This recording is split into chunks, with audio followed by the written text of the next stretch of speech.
Hello student यह video class 10 के student के लिए बहुत इम्पोर्टेंट होने वाला है। स्टूडेंट यह एग्जाम बेस वीडियो है। स्टूडेंट जो स्टूडेंट ये वीडियो को पूरा देखते हैं 10 क्लास में बिल्कुल पास होने की पूरी इंफॉर्मेशन मिलेगी। स्टूडेंट इस वीडियो को स्किप मत करना, पूरा देखना है। आपको अगर मैथ्स सब्जेक्ट टफ लगता है तो इस वीडियो से आप पूरा नॉलेज ले सकते हो। मतलब इस वीडियो में आपको वो पूरे इंपॉर्टेंट पॉइंट्स दिए जाएंगे जो इस एग्जाम में, आने वाले एग्जाम में आप पास हो जाओगे। तो स्टूडेंट जो जो मैं क्वेश्चन दूंगा वो क्वेश्चन बहुत बार आ चुके हैं और इस बार भी मैं ये स्ट्रेटेजी बना रहा हूँ कि स्टूडेंट को इस एग्जाम में बिल्कुल यूं ही पास करवा दूंगा। ठीक है, तो स्टूडेंट ये वीडियो पूरा देखना है। मैं जानता हूँ स्टूडेंट कि आप बहुत खुश होंगे। इसके पहले साइंस पेपर अच्छा गया, सोशल साइंस अच्छा गया, इंग्लिश अच्छा गया, सबसे टफ सबसे इम्पोर्टेंट सब्जेक्ट अभी भी बचा है स्टूडेंट, ये मैथ्स का पेपर। आपको इस एग्जाम में हमारी मेहनत आपकी सफलता होगी। हम जितनी मेहनत करेंगे आप बेस्ट दोगे, इसी में हमारा नाम होगा स्टूडेंट। तो चलो चलते हैं इस स्ट्रेटेजी क्लास 10th मैथमेटिक्स को सॉल्व कर। Chapter number first, real number first chapter में आपको क्या क्या देखना है। सबसे पहले इंपॉर्टेंट है HCF into LCM is equal to product of two numbers. Student जो क्वेश्चन आया था under root 6 plus 3 under root 2 ये इरेशनल है, ये प्रूव करना है ना। ये पिछले साल आया था, बट इस साल आपको 25 इस एग्जाम में अंडर रूट 2, अंडर रूट 3 या अंडर रूट 5 इरेशनल है, ये प्रूव करना है। इसमें से कोई एक बिल्कुल याद करना है, बिल्कुल सॉल्व करके देखना है। यही एक स्ट्रेटेजी। दूसरा स्टैंडर्ड वाले क्वेश्चन के लिए एक इस पे भी ध्यान देना है। अंडर रूट 3 और under root 2, under root 3 plus under root 2 is irrational. Student इस क्वेश्चन पे भी इस बार का मैथ्स का पेपर टफ होगा, क्योंकि साइंस इजी था, सोशल साइंस भी इजी था। और लंबे समय से, मतलब इसमें आपको 10 दिन की गैप दी है, ज्यादा समय की गैप दी है। और ज्यादा समय का अगर आपको ज्यादा समय अगर मिलता है तो वो टफ पेपर भी टफ आता है। तो स्टूडेंट आपको तैयारी भी टफ करना है ना। उसके पूरी तैयारी अपन इस वीडियो के माध्यम से कर। स्टूडेंट पॉलिनोमियल चैप्टर में क्या देखना है। General form of the polynomial p of x is equal to ax square plus bx plus c alpha plus beta is equal to minus b upon a alpha into beta is equal to c upon a। और ये तो 1 marks 2 marks के लिए MCQs में आएगा, 1 marks के लिए आएगा, है ना। कि पॉलिनोमियल गिवन रहेगा, find the sum and product. या अगर आपको 2 मार्क्स के लिए आता है तो ये भी फाइंड करने के लिए आ सकता है कि alpha square plus beta square plus alpha beta, इस टाइप पे के भी क्वेश्चंस आ सकते हैं 2 मार्क्स के लिए। ओके स्टूडेंट, तो इस पे भी आपको, अगर मान लो कि 2 जीरोस गिवन है, 2 जीरोस अगर गिवन है तो आपको क्वाड्रेटिक पॉलिनोमियल बनाना है। तो उसका formula p of x is equal to x square minus alpha plus beta x plus alpha beta sum and product. X square minus the sum of the zeros x and plus product of the zeros. Okay, ये तो हो गया 1 marks 2 marks के लिए। 3 marks का question सबसे important, polynomial chapter का सबसे इंपॉर्टेंट चैप्टर कौन सा है स्टूडेंट? कौन सा है स्टूडेंट बताओ? Verification, coefficient and zeros. Coefficient and zeros में वेरीफाई करना, ये क्वेश्चन इंपॉर्टेंट। ये क्वेश्चन बिल्कुल इस साल 3 मार्क्स के लिए रहेगा स्टूडेंट। तो इस पे आपको इसका के बाद चैप्टर नंबर 3 लीनियर इक्वेशन में सब्स्टिट्यूशन मेथड, एलिमिनेशन मेथड आपको अच्छे से करना है। और एलिमिनेशन मेथड और सब्स्टिट्यूशन मेथड इस चैप्टर में 23x plus 45y is equal to 100 and 45x plus 23y is equal to cross coefficient रहते हैं ये क्रॉस कोफिशिएंट अगर इक्वल दिए हैं तो आपको क्या करना है, दोनों का एक बार एडिशन करना, एक बार सब्ट्रैक्शन करना है ना। इसका एडिशन करोगे, सब्ट्रैक्शन करोगे, फिर दो इक्वेशन मिलेगा, उसमें से उसको एलिमिनेट करके आप आंसर फाइंड कर सकते हो। तो ये हो गया एलिमिनेशन। के बाद आपको प्रूव करना है a1x plus b1y plus c1 is equal to 0, a2x plus b2y is plus c2 is equal to 0। ठीक है, यहां से अब आपको यूनिक सॉल्यूशन का फार्मूला, फर्स्ट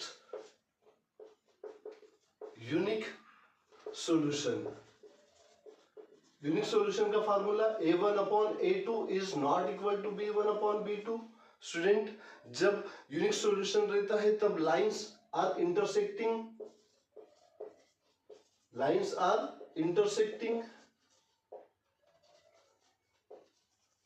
मतलब लाइंस इस टाइप के इंटरसेक्ट होंगे, और जब दो लाइन एक दूसरे को इंटरसेक्ट होते हैं या टच होंगे तब वो इट इज कंसिस्टेंट भी होते हैं। कंसिस्टेंट मींस वो कहीं ना कहीं टच होंगे, तो ये एक पॉइंट में टच होगा, हो गया, तो ये unique solution. Second, no solution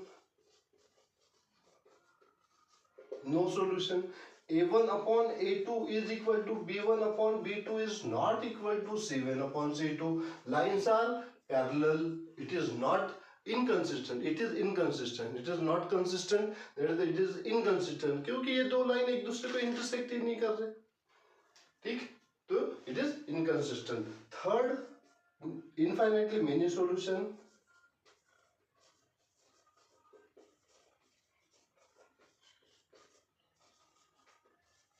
student, a1 upon a2 is equal to b1 upon b2 is equal to c1 upon c2।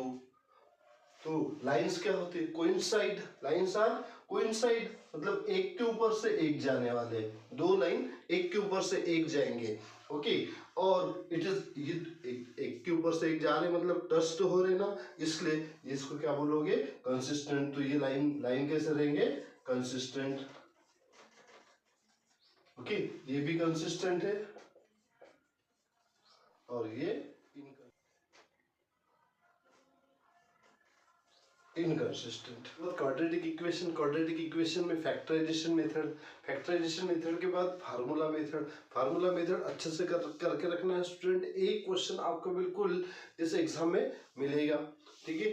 तो क्वाड्रेटिक इक्वेशन में ax square plus bx plus c is equal to 0, okay, x is equal to minus b plus minus under root b square minus 4ac upon 2a। सबसे important question तो nature of roots पे depend करता है।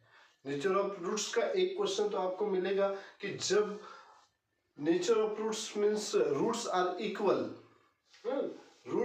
Equal जब रहेगा तब 2x square plus k 5x k x plus 5 is equal to 0। इस type का कोई क्वाड्रेटिक इक्वेशन गिवन रहेगा। इस क्वाड्रेटिक इक्वेशन में k फाइंड करना है, कब फाइंड करना है, जब नेचर ऑफ रूट्स इक्वल हो तब आपको k की वैल्यू फाइंड करना है। तो स्टूडेंट ये भी सबसे इंपॉर्टेंट वर्ड प्रॉब्लम, इस बार तो वर्ड प्रॉब्लम एक 5 मार्क्स के लिए आएगा, जो क्वेश्चन स्पीड के ऊपर डिपेंड करता है। इस स्पीड के क्वेश्चन भी इंपॉर्टेंट है। उसके बाद AP an is equal to a plus n minus 1d, a is the last term, a is the first term, n number of term, d is common difference, sum of the ap sn n by 2 is equal to 2a plus n minus 1d, okay, or n by 2 is equal to a plus l means triangle. इस chapter में दो theorem है, एक तो BPT है और converse of BPT है।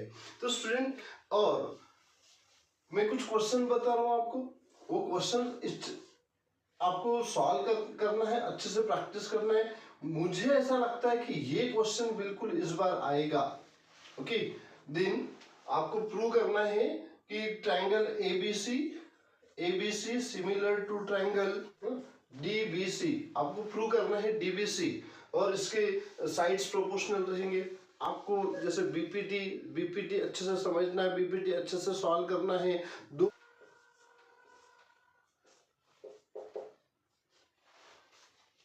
Student, इस क्वेश्चन को भी आप अच्छे से प्रैक्टिस करोगे, ये क्वेश्चन भी हो सकता है इस बार आ जाए ये क्वेश्चन। और इसके पहले जैसे मैंने क्वेश्चन बताया था, ये क्वेश्चन भी इम्पोर्टेंट है। ये क्वेश्चन आपको इस ट्रायंगल चैप्टर में से बिल्कुल 3 मार्क्स के लिए आ सकता है। Student, chapter number 7 coordinate geometry. Coordinate geometry में distance formula, section formula, mid point formula, ये तीनों फार्मूले को आप अच्छे से ट्रिग्नोमेट्री। ट्रिग्नोमेट्री में जो इंपॉर्टेंट फार्मूलेज है, फार्मूले एक बार अच्छे से रीड कर लेना। जैसे फर्स्ट पार्ट है ट्रिग्नोमेट्री में, फर्स्ट पार्ट है रेशोज, पीबीएच फार्मूले कौन से हैं? जैसे sine theta is equal to P upon H, cos theta B upon H, tan theta is equal to P upon B. Then इसका inverse cot theta is equal to b upon p, then tan theta, sec theta is equal to h upon b, and cosec theta is equal to cosec theta h upon p। ये हो गया first part. Second part है student ratios. Ratios कौन से है? Sine theta is equal to, देखो student आपको बिल्कुल ये ऑर्डर याद रखना है ना, इसका ऑर्डर याद रखना है। Sine theta, cos theta, tan theta, cot theta, sec theta और कोसेक थीटा। ठीक है, ये बिल्कुल ऑर्डर आपको याद रखना है। Sine theta is the inverse of cosec theta, मतलब साइन थीटा की जगह क्या लिखोगे आप? 1 upon cosec theta. Then cos theta is equal to क्या लिखोगे? Sec theta, 1 upon sec theta. Then tan theta is equal to what? 1 upon cot theta. Tan theta simple form में sine theta upon cos theta भी होता है student, है ना। Identities कौन सी है student? Sine square theta plus cos square theta is equal to 1, है ना। Sine square theta plus cos square theta equal to 1। उसके बाद second tan square theta plus 1 is equal to sec. ये क्वेश्चन आया था, 1 plus sine theta upon 1 minus sine theta is equal to sec theta plus tan theta, है ना। ये question पिछले साल 3 मार्क्स के लिए पूछा गया था। इस साल तो ये क्वेश्चन नहीं आएगा, पर इसका कन्वर्स दूसरा क्वेश्चन आएगा। कौन सा क्वेश्चन आ सकता है? 1 माइनस कॉस थीटा, देखो यहाँ पे प्लस था, ऊपर प्लस था तो यहाँ पे प्लस आ गया, है ना। अब यहाँ पे माइनस आएगा तो इधर माइनस होगा, but 1 minus cos theta, 1 plus cos theta is equal to cosec theta minus cot theta, है ना। ये क्वेश्चन आ सकता है।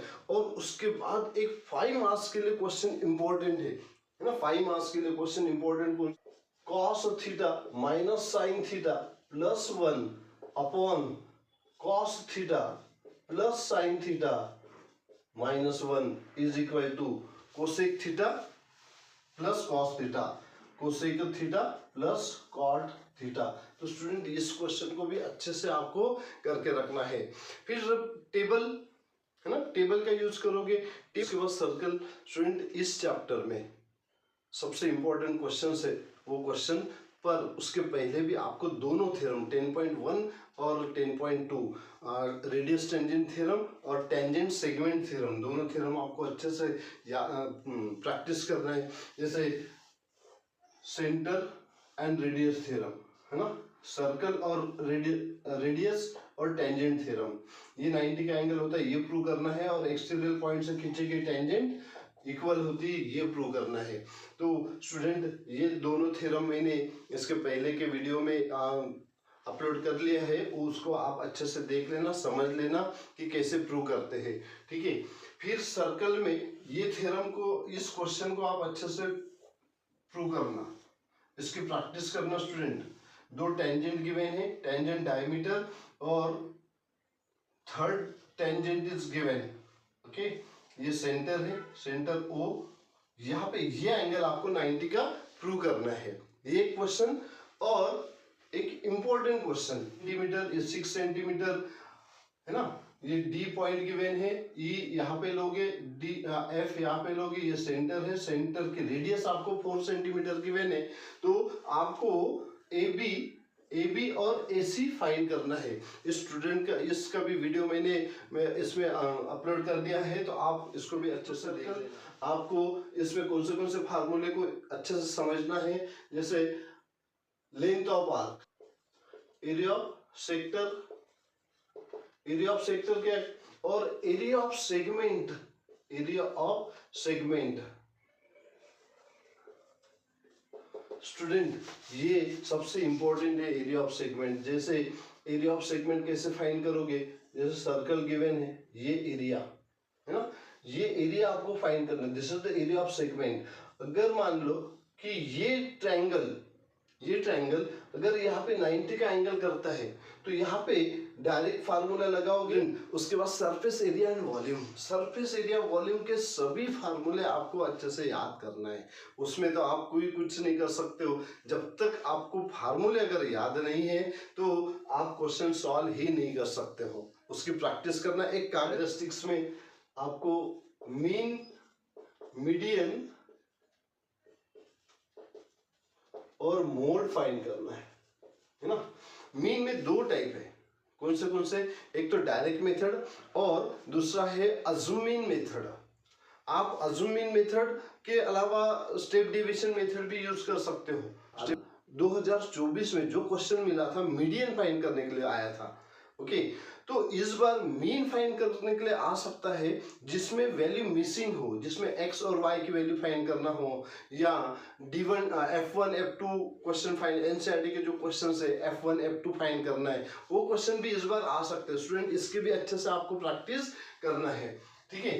लास्ट में बचा है प्रोबेबिलिटी। प्रोबेबिलिटी के जो बैग में जो क्वेश्चंस, बैग वाले क्वेश्चंस गिवन है कि एक बैग में 5 रेड बॉल है, ब्लू बॉल है, वाइट बॉल है, वो रेड को अगर बाहर कर दिया तो कौन सी वैल्यूज फाइंड हो सकती है, उसकी भी प्रोबेबिलिटी फाइंड करके आप अच्छे से प्रैक्टिस करते हो। तो स्टूडेंट मेरे तरफ से तो आप बेस्ट ऑफ लक।